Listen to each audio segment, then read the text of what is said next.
ನಿಮಿಷದಲ್ಲಿ ಆರೋಗ್ಯ ನಿಮ್ಮ ನಿಸರ್ಗ ಮನೆ ಶಿರಸಿ ಯೂಟ್ಯೂಬ್ ಚಾನೆಲ್ನಲ್ಲಿ. ಎಲ್ಲರಿಗೂ ನಮಸ್ಕಾರ. ನಾನು ಡಾಕ್ಟರ್ ವೆಂಕಟೇಶ್ ಗಾಂವ್ಕರ್, ವೇದ ವೆಲ್ನೆಸ್ ಸೆಂಟರ್, ನಿಸರ್ಗ ಮನೆ ಸೇರಿಸಿ ಆಯುರ್ವೇದ ವೈದ್ಯ. ವೀಕ್ಷಕರೇ, ನಿಮಿಷದಲ್ಲಿ ಆರೋಗ್ಯ ಕಾರ್ಯಕ್ರಮಕ್ಕೆ ನಿಮಗೆಲ್ಲ ಸ್ವಾಗತ.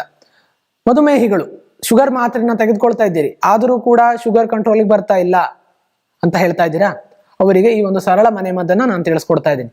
ಅದು ಯಾವುದು ಅಂತ ತಿಳ್ಕೊಳ್ಳೋದಕ್ಕಿಂತ ಮುಂಚೆ ನಮ್ಮ ಯೂಟ್ಯೂಬ್ ಚಾನೆಲ್ನ ಸಬ್ಸ್ಕ್ರೈಬ್ ಮಾಡಿ, doctor Hegde's health tips WhatsApp group ಅನ್ನ ಜಾಯ್ನ್ ಆಗಿ ಉಚಿತ ಆನ್ಲೈನ್ ಸಂದರ್ಶನಕ್ಕಾಗಿ ಈ ನಂಬರ್ಗಳಿಗೆ ಕರೆ ಮಾಡಿ. ವೀಕ್ಷಕರೇ, ಕರಿಬೇವಿನ ಸೊಪ್ಪು ಅಥವಾ ಒಗ್ಗರಣೆ ಸೊಪ್ಪು ಅಂತ ನಾವೇನ್ ಕರಿತೀವಿ, ಈ ಒಂದು ಕರಿಬೇವಿನ ಸೊಪ್ಪಿನಲ್ಲಿ ಸಕ್ಕರೆ ಅಂಶವನ್ನು ಕಡಿಮೆ ಮಾಡುವಂತಹ ಒಳ್ಳೆಯ ಅಂಶ ಇದೆ. ಹಾಗಾಗಿ ದಿನಕ್ಕೆ 25ರಿಂದ 30 ಹಸಿ ಕರಿಬೇವಿನ ಸೊಪ್ಪಿನ ಎಲೆಯನ್ನ ನೀವು ತಿನ್ಬೇಕಾಗ್ತದೆ.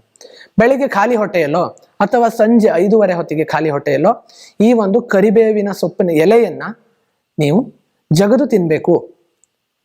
ವೀಕ್ಷಕರೇ, 25ರಿಂದ 30 ಅಂತ ನಾನು ಯಾಕೆ ಹೇಳುದು ಅಂತ ಹೇಳಿದ್ರೆ, ಈ ಒಂದು ಕರಿಬೇವು ನಮ್ಮ ಶರೀರಕ್ಕೆ ಔಷಧಿಯಾಗಿ ಕೆಲಸ ಮಾಡಬೇಕು ಅಂತ ಹೇಳಿದ್ರೆ ಅದಕ್ಕೆ ಸರ್ಟೆನ್ ಡೋಸ್ ಅಂತ ಇರ್ತದೆ. ಸೊ ಒಂದೆರಡು ಎಲೆಗಳನ್ನ ತಿಂದು ಏನು ಉಪಯೋಗ ಆಗಲಿಲ್ಲ ಅಂತ ಹೇಳಬೇಡಿ. 25ರಿಂದ 30 ಕರಿಬೇವಿನ ಎಲೆಗಳನ್ನ ಹಸಿಯಾಗಿ ನೀವು ಅದನ್ನ ಜಗದು ತಿಂತಾ ಬನ್ನಿ. ಒಂದು 15 ದಿನಗಳಲ್ಲಿ ನಿಮಗೆ ಶುಗರ್ ಹತೋಟಿಗೆ ಬರ್ತದೆ.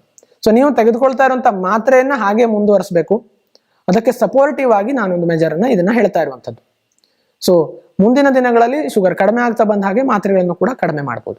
ಸೊ ಈ ಒಂದು ಸರಳ ಪ್ರಯತ್ನವನ್ನ ಮಾಡಿ ಮತ್ತು ವಿಡಿಯೋವನ್ನು ಕೂಡ ನಿಮ್ಮ ಸ್ನೇಹಿತರೊಂದಿಗೆ ಶೇರ್ ಮಾಡ್ಕೊಳ್ಳಿ ಅಂತ ಕೇಳ್ಕೊಳ್ತಾ ಧನ್ಯವಾದಗಳು.